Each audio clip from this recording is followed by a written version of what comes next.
Yon, so people, Emil here, another episode of Ami Elevator. So ngayon, wala muna tayo mga anything questions or what. Wow naman! Wow! Tutur ko muna kayo sa elevator na ginagawa natin. Wow. Ano? Tara na? Tara! Andito nga pala tayo ngayon sa Bodycut Project. It's a 4-story, 4-stop elevator. Mixed use siya. So kung makikita niya dito, meron silang ginagawang basketball court dyan. Sa baba naman yung amenities, mga gym. So guys, ito pala yung ating landing door. At ito yung loob ng ating elevator. Papakita ko sa inyo guys kung asan yung motor ng elevator natin. So sa ngayon, si Foreman Arnulfo, tinetest niya yung mga wires ng elevator natin. Kung makita nyo, yan, very intact yung ating mga motor. Sobrang baba lang din ang tinatawag nating overhead. So dito kasi guys, wala siyang machine room. Machine roomless siya.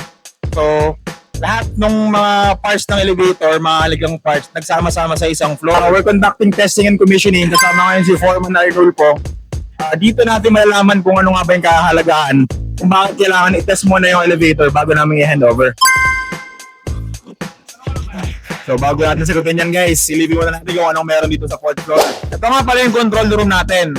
Sa control room, andyan yung AVR, ARD, saka yung mismong control. Pag gagawa tayo ng testing and commissioning, most likely, dito lahat ginagawa ng ating mga technician kung paano nila tinatroubleshoot yung elevator.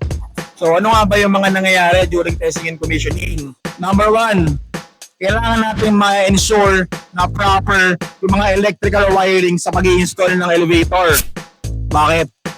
Kasi iniiwasan natin yung mga short circuit, yung mga pagsunog ng mga wires, yung mga uneven na pagtalagay ng mga wires sa mga control natin.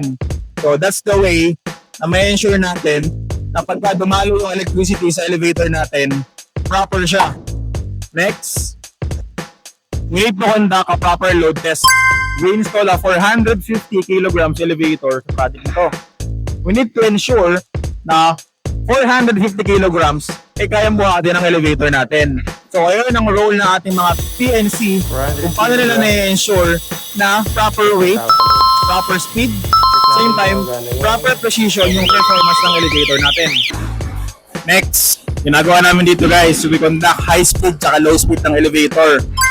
Make sure natin na yung balance ng pag-angat o baba ng elevator ay nagbibigay ng comfort sa ating mga passenger. Ang mga mahalagang device na tinetest natin during our testing and commissioning. Una-una, ARD. Pangalawa, yung ating mga safety brakes. Pangatlo, yung ating governor. Pangapat, yung pag-test ng ating mga sensor. Going 2 weeks kami since mag-start kami dito. So ito na yung progress niya so far. And I think by next week, we can fully schedule our handover of this project. So ayun, kita-kits na lang tayo sa handover nito guys. Anyway, this email nga pala, another episode of Ami Elevator. So, sa usapang elevator, sagot ko yan.